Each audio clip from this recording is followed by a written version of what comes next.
आता उपोषण चालू आहे परळीत, माणूसच इथं उपलब्ध आहे. सोडलं ना, पण दिलं भवनाला जागा दिली आणि नंतर दुसरीकडे वर्ग केली म्हणून सुरू होत. किती प्रेम आहे त्याचं आम्हाला चांगला माहिती. आज ते सत्कार कार्यक्रमातच बोलत होते.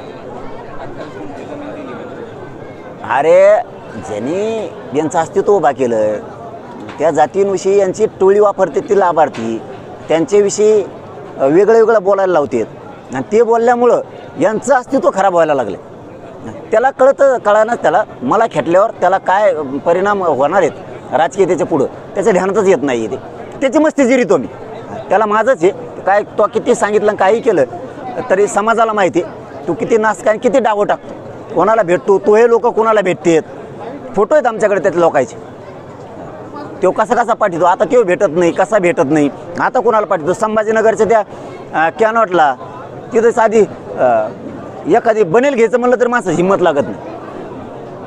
तिथं मोठमोठाले जेवणं करणं, तिथं मोठमोठाले कपडे घेणं, हे त्या व्यक्तीचं कामच नाही. याचे लोक घेऊन जातात.